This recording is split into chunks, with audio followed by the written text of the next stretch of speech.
Mbote na Congolais bandeko nanga monde entier. Kombo nangai Mama Marie. Naza mama ya bana mibale mwasi na mobali. Navandi na South River Road numéro 70. Problème nanga yango nalingi nakabola na bino bandeko nanga.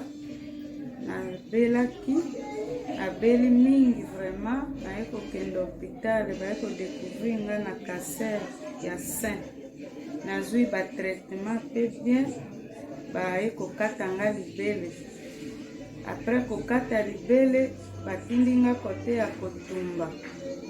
Kuna naye kokende kote batumba badeshe wana etikalaka ye kosala bake kosala erreur bafixaki place bien te. Cancer ye komatanga lisusu na mutu. Ndenge nazawa bapesaki nga mikolo ya kovivre balobi deja na mutu ezwi nyonso okovivre 2 mois eza ebele. Po awa ndenge navandi awa bomoni nga na kiti ese esalaki nga paralyse katikati ya mutu loboko lokola droite.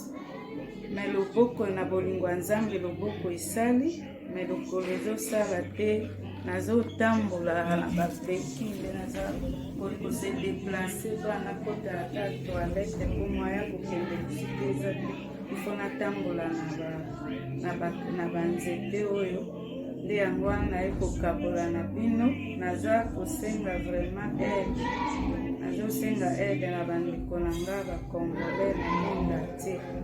Naza mwasi célibataire kaka na maladi wana mobali atikaki ngai yo na bana mibale naza kaka boye. Nde nazosenga lisungi na monde entier pa bandeko na nga Congolais mingi ya kolekeza te na soki wana.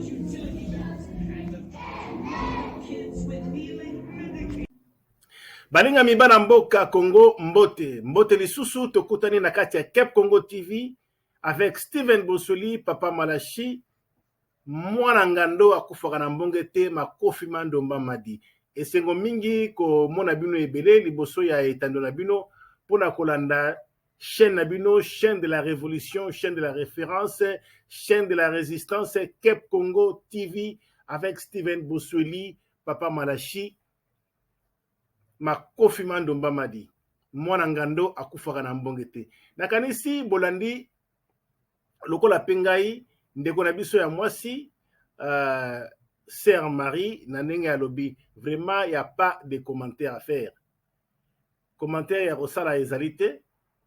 Eloga na kobakisa ezali bongo ete biso ba Congolais tozali bongo peuple moko saint, peuple moko sacré. Tozali bato moko toyebi liloba ya Nzambe mingi. Alors liloba ya Nzambe o mingi toyebi yango esengeli toti yango na misala na tina ete esunga biso pe esunga bato mosusu.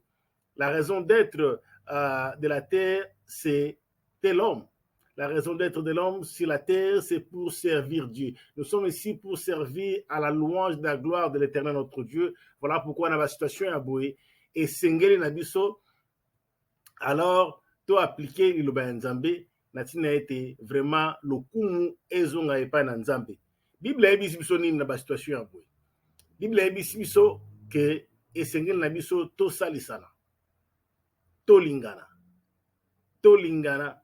To salisana, to sungana. Ndeko na biso ya mwasi tolandi azali bongo na kokoso. Aya na problème ya santé. Mobali na ye moko amipesa 100 mètres. Akima ye, atika ye na pasi na bana mibale. Ndeko na biso ya mwasi azali na bana mibale. Moko ya 12 ans ya mwasi. Pe na moko ya 5 ans ya mobali. Ndenge apesi adresse wana na South River Avenue South River Road, numéro 70, na église ya Pasteur Welcome. Ezali bongo na référence, ezali bongo Spa Mota, ezali na garage moko ya mituka babengi yango Spa Moteur. Ezali wana na se, na esika wana, bango bazali bongo na premier niveau, place oyo, sister Rabiso, sœur Rabiso, Marie Azali. C'est vraiment facile à retrouver. Pour na Cape Town, soki outi na cercle ya Salt River. Na cercle ya Salt River ozomata lokola ozokende na main road na avenue oyo ya Salt River Road. Okomona garage wana spa moto. Ale okoti wana na premier niveau okomona ndeko na biso ya mwasi azali place wana vraiment tokende tosalisa ye. Communauté congolaise totelema biso pe lokola ba communauté mosusu. Communauté ya ba Nigeria eza makasi na kati na diaspora Afrique du Sud. Communauté ya ba Zimbabwe baza makasi na kati ya mboka Afrique du Sud. Communauté ya ba Malawite bazali makasi na kati ya mboka Afrique du Sud. Biso pe lokola communauté congolaise totelema tolakisa bonzambe na biso oyo toyebi na tina ete tosunga ndeko na biso ya mwasi oyo bongo azali bongo na kokoso ya maladi. Ba docteur bapesi ye 2 mois ya kovivre mais bango bazali banzambe te. Liboso loko na osenga tosambela mingi mpona ndeko na biso ya mwasi, tosambela mingi mpona ye pe tokende komona ye, tovisite ye, tokende komona ye, tosolola na ye. Ezali na témoignage moko vivant, ba témoignage ezali ebele bato bapesa bango ba 2 mois na ba docteur, okovivre kaka 2 mois, okovivre kaka 3 mois, mais par la grâce de Dieu ils ont vécu beaucoup des années. Et un exemple moko na livre Les Secrets ou The Secret en anglais, livre ya Ronda, na livre wana ndeko moko pe bapesa ki ye 2 mois à vivre, bakaka ya ba cancer, afandi boye na mawa na osala nini ide ekoyela ye abi bon lokola mawa epesaka maladi c'est que sengo epesaka bongo bonne santé akendaki koluwe appartement moko na hotel abengisi bato bayela ye bafilme oyo epesaka toujours esengo, bafilme oyo esekisaka, bayeli ye bafilme wana batieli ye azotala azoseka azosepela na batu. Guess what? Moto wana abika non pas na bakisi mais na esengo ya koza na batu pembeni na ye ndenge azoseka otala bafilme wana abika na maladi. Témoignage vrai, ceux qui ont la possibilité autant à livre le secret beaucoup mon ango, beaucoup na internet, mais na YouTube beaucoup mon filmer, il y a livre on a le secret, témoignage dans la kati, koseka kaka. Donc la joie, le plaisir amène la bonne santé. Il y a un de konabiso, à la poste nabiso, attention à la loi au peut ça été ya kolia to misolo. Présence na yo est nécessaire. OK, au fani na ye bo solo na ye, au partager parole na ye, bo sali prière, au sekisi ye, au sepelisi ye vraiment et ko sala ye kitoko makasi pe ko sunga ye na niveau ya santé. Bible ya biso nini? Pour la situation ya boui. Ce n'est pas les moyens qui nous manquent. Money is not the problem. Ce n'est pas l'argent qui nous manque. Même dans la situation ya Covid, dans la situation ya lockdown, misolo penza, misala mususu ezali pona bandeko mususu, mais le banzambe pesi so pe témoignage ya bato oyo, y a rien de nouveau sous le soleil. La Bible nous dit qu'il n'y a rien de nouveau sous le soleil. Ce qui est, c'est ce qui a été. Et ce qui est, c'est ce qui sera. Donc il n'y a rien de nouveau sous le soleil. Alors, na mukanda ya 2 Corinthiens 8, tokotola situation ya bandeko oyo na Corinthe, bazali na situation pe ya boye kaka, ya difficile, ba moyens ezali te, misala ezali te, difficulté, mais tokomona qu'est-ce qu'ils ont fait. Il est bisi biso boye. Nous vous faisons connaître, frères, la grâce de Dieu qui s'est manifestée dans les églises de la Macédoine. Au milieu de beaucoup de tribulations qui les ont éprouvées, leur joie débordante et leur pauvreté profonde ont produit avec abondance des riches libéralités de leur part. Ils étaient pauvres.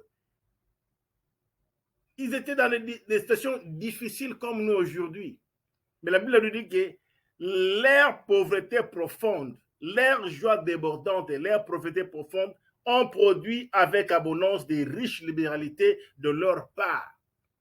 Ils ont, je l'atteste, donné volontairement, selon leurs moyens et même au-delà de leurs moyens. Un petit 50 reines un petit 50 rennes, mais c'est beaucoup d'argent. Un 50 rennes, un 100 rennes, c'est beaucoup d'argent. Ils ont, je l'atteste, donné volontairement selon leurs moyens et même au-delà de leurs moyens. Nous demandons avec de grandes instances la grâce de prendre part à l'assistance destinée aux saints.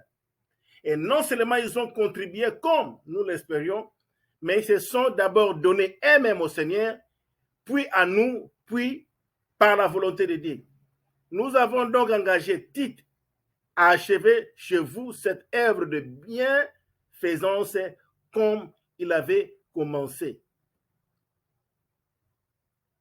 De même que vous excellez en toutes choses, en foi, en parole, en connaissance, en zèle, à tous égards, dans votre amour pour nous, faites en sorte d'exceller aussi dans cette œuvre de bienfaisance.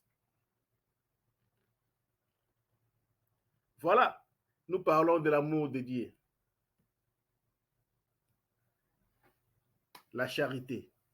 Voilà, nous excellons dans la croyance, la foi. Excellons aussi dans des œuvres de bienfaisance. Ya kusungande kunatango ya pasi komona ye, kosolola na ye, ko partager parole na ye, ko pesa ye croyance. Par exemple, la femme qui avait perdu le sang pendant 12 ans, les docteurs aussi avaient déclaré vraiment il n'y a rien que nous pouvons faire. Il n'y a rien. On a tout fait, mais il n'y a pas de changement. Mais le jour où cette femme-là avait rencontré Jésus-Christ, l'affaire était finie. La femme courbée pendant 18 ans, courbée, le jour où elle avait rencontré Jésus-Christ, l'affaire était réglée. L'homme de 38 ans, dans les poules, piscine, il y a Siloé, pendant 38 ans, le jour où il avait rencontré Jésus-Christ, son affaire était finie. L'homme de 40 ans, plus de 40 ans, devant la porte, la belle du temple, le jour où il avait rencontré Pierre et Jean, par le bagnaïe, je n'ai pas l'argent, je n'ai pas l'or, mais ce que j'ai, je te le donne. Au nom de Jésus-Christ, lève-toi et marche. Donc Jésus-Christ guérit encore. Nous voyons le cas de notre sœur dans la Bible, Tabitha, Dorcas, akufaki bakoya baboyi babi akufate. Dorcas akokendete. Yé vraiment akokendete. Yé akokendete. Batinda messager pas Pierre, Pierre aya kobigisaye. Donc bisopé, notre présence et notre sœur de lui rappeler la parole de Dieu, de prier avec elle, de croire pour elle, de parler avec elle. C'est vraiment une grande bénédiction, c'est un grand soulagement. Ça va encore motiver notre sœur à croire, parce que croire, la croyance nous amène la vie. L'homme meurt quand il cesse de croire. Et la a besoin de nous pour continuer à croire, pour vivre. Donc notre assistance physique, avec les encouragements, avec la croyance, avec la parole de Dieu, va encore beaucoup assister la sœur de croire, de continuer à croire pour vivre longtemps. Et le bien matériel que nous pouvons avoir, de l'argent, de la nourriture, pour assister la sœur avec ses deux enfants. La mobile était à l'obé bien, de l'andier. Et que ça est bien makasi. Azana pasi, azana besoin de bandeko. Ce qui biso bandeko to ye ko sunga ye, bisungi na biso e ko pesa ye longue vie. E ko sunga ye makasi. Ba docteur baza banzambe te, ba docteur ba tretaka, mais ba docteur ba bigisaka te. Nzambe na bigisaka. Apôtre Paul Abakisalobi, il y a plus de bonheur à donner qu'à recevoir. Donc tant que vous pesa, vous allez mingi. Et mingi, vous allez confirmer que vraiment vous allez bana nzambe, le nzambe toyokaka vraiment tout chango na misala. Na Cape Town bande konanga soki boyebite na koyebisa bino, tout allez ba groupe oyo sengeli biso ba congolais to s'intégrer. Et un groupe imoko ya ba mama veuve, le ministère de Jésus-Christ pour aider, pour soutenir, pour sauver les orphelins et les veuves. Et ils en à Cape Town. Chaque mois, ba mama basangisaka bambongo basombi biloko ya kolia bake kokabola na ba groupe ya ba veuve bapesi na ba mama ya ba veuve oyo ba mibali na bango bakufa pe mibali oyo bakufela basi awa na Cape Town bake koassiste bango na biloko ya kolia bapesa bango ba biloko ya kolia bafufu bamiliki basikre madesu biloko ebele oyo nga moko namona nga moko mpe na participa na événement nazalaka na bango presque chaque mois depuis un certain temps tozalaka na bango chaque mois tosungaka ba veuve. Alors soki oyebi te yaka kos'intégrer na groupe oyo le ministère de Jésus-Christ pour aider, pour soulager, pour soutenir le veuve et les orphelins. Soki na posa ya numéro nango benga Kep Congo TV Steven Bosweli Papa Malachi na kopesa yo ba coordonnées soza na koposa pote o intégrer groupe wana pote o sunga na posa lisungia ba congolais nyonso ba intégrer groupe wana pona kusunga ba veuve na ba orphelin. Bible ebisi biso encore une fois de plus tokotanga na mokanda ya James Jacques chapitre 1 tokomona kuna Bible ebisi biso nini pona makambo oyo. Bible ebisi biso la religion pure et sans tache devant Dieu notre Père consiste à visiter les orphelins et les veuves dans leur affliction et à se préserver des souillures du monde. C'est ce que la Bible nous dit. Vraiment la vérité pure, la religion pure et sans tâche devant Dieu notre Père consiste à visiter les orphelins et les veuves dans leur affliction. Vraiment, na kosenga na ba Congolais nyonso o bozali na Cape Town, na Afrique du Sud mobimba, bo soutenir, boya ko intégrer groupe ya ba mama veuve pour nous soutenir ba veuve na ba orphelins vraiment et osala vraiment malamu mingi pour tout somba biloko ebele pour na kosunga ba mama wana soki lisungi ya bato ebele ye antoko ozala makasi mingi malamu mingi pour na kosunga ba mama veuve na ba orphelins. Ezali pe na groupe mususu na Cape Town, groupe d'assistance ya ba Congolais na Cape Town. Tozomona ba Congolais awa bazokufa. Soki Congolais akufi lisungi ya kokunda ta mususu ezali te. Ou soit Congo famille esengi ebembe ezonga ba moyen ta mususu ezali te, mais biso ba Congolais tozali awa. Groupe d'assistance ezali. Vraiment la kosenga na ba Congolais nyonso ozali na Cape Town, Afrique du Sud mobimba bo intégrer groupe wana groupe d'assistance. Ozali na posa ya ba coordonner ya groupe d'assistance na kopesa yo numéro ya mama Michou okobenga ye bokokutana bo solola pona opesa contribution na yo. Ne fils que 1,50 rand. 50 rand gag. Montant ya kocha par mois 50 rand seulement par mois. 50 rand. Et belé ya ba Congolais to na kaja diaspora na Afrique du Sud na Cape Town soki moko na biso acheka 50 rand. Toko résoudre ba problème belé. Ndeko akufi ebembezo nga Congo usat ndeko akufi to kunda awa mbongo wana yango zo sunga pona kokunda bandeko na mboko Afrique du Sud. Ndeko wana pasi lokola bakaya boye ya ser na biso mari groupe d'assistance et kosangisa mbongo pona kosomba biloko pona kene ko assister. Vraiment bo intégrer groupe d'assistance ya ba Congolais na kati ya Cape Town. Vous avez posé la coordonnée. Bon, bien à Cape Congo TV, n'a pas posé la coordonnée. Il y a groupe d'assistance, il y a Cape Town. Société civile congolaise n'a pas Cape Town Payzali. Bon intégrer groupe wana, bon intégrer mouvement wana pour na kuyeba ndenge nini ya salisana ya kusungana na kati ya diaspora. Na kati totangi Bible awa apôtre Paul alobi et mon Dieu pourvoira à tous vos besoins selon sa richesse avec gloire. Mon Dieu pourvoira. Donc, tant que yo pesi, nous avons un exemple de croyant de Macédoine, bayoki sango ya croyant à Corinthe, na kokoso, na pasi, bango pe, na kokoso difficulté dans leur pauvreté profonde. Mais ils ont appliqué la parole du Seigneur. Il y a plus de bonheur à donner qu'à recevoir. Dans leur pauvreté profonde, cotiser, au-delà même, il y a entendement à Paul. Sœur Marie, elle a besoin de biso, to sungaye financièrement, to sungaye na biloko ya kolia, to sungaye na liloba ya Nzambe, to sungaye na ba prière, to sungaye na présence na biso, na tina ete ndeko na biso à vivre longtemps, to confondre diable. To confondre diable, parce que diable, c'est lui qui tue, c'est lui qui a le pouvoir de la mort, c'est le diable. Mais quand nous, les croyants, nous nous présentons, Nous croyons la parole de Dieu que Jésus-Christ nous a donné, le pouvoir de marcher sur les serpents, sur les scorpions et sur toute la présence de l'ennemi. Alors, nous allons voir que nous allons confondre le diable.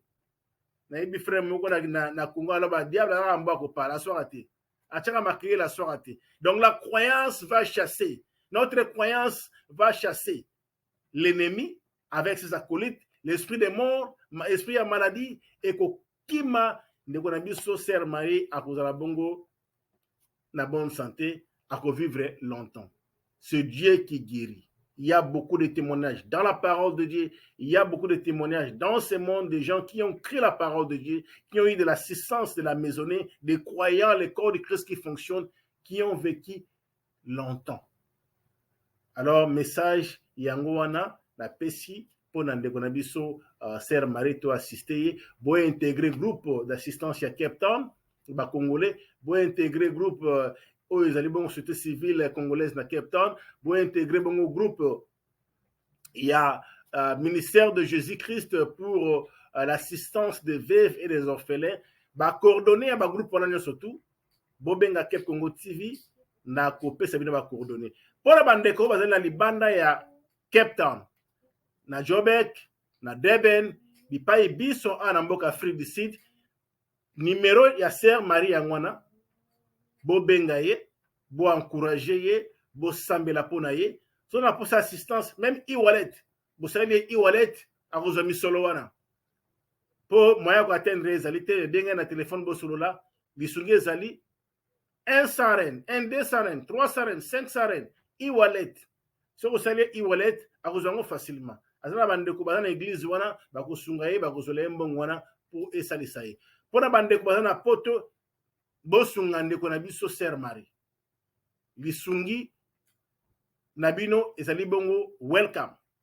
Bienvenue na kati ya mboka Afrique du Sud. To sunga ba moyen ezali wa Western Union ezali ya osunga Sœur na biso soki moyen kotinela mbongo ezali botindela mbongo pote bosunga ye. C'était ça le message d'amour Oyo Cape Congo est lancé pour ndeko na biso Sœur Marie a beti bongo SOS ya lisungi pote biso to sungaye peuple congolais to sangana bomoko to libana tata moko mama moko mboka moko ekolo moko to sangana to sunga ndeko na biso Sœur Marie pe to intégrer ba groupe oyo ezali bongo disponible bipai biso to zali kala Cape Town na Joburg na Pretoria, na Durban, na mikili ya poto place congolaise ali bo to luka to s'organiser. Soki ba groupe ezali to s'intégrer. To na visiter ya kokima ama kamona italinga te, makamona italio parce qu'un jour yo vous en a difficulté, vous en a besoin de sungi, kaka ba groupe oyo ndeko sunga yo. Vraiment to intégrer ba groupe bisika nyonso tozali ba groupe d'assistance to intégrer parce que zali malamu mingi pona ko se soutenir. Merci beaucoup Nzambe apambola bino. C'était Steven Bosweli papa Manashi na kaza Cape Congo TV ndeto kutani mbala ya sima. Et c'est ngona mingi komona bino vous allez ko s'abonner bela kati ya chaîne na bino, chaîne de la révolution, chaîne de la résistance. Bo s'abonner belé, pe merci mingi na ba abonner na biso. Nzambe apambola bino, bo commenter vraiment bo linga ba vidéo na biso. Pe bobenga. Et pour ça la biso plaisir makasi neto mwana mbala ya sima. Que Dieu vous bénisse. Ciao.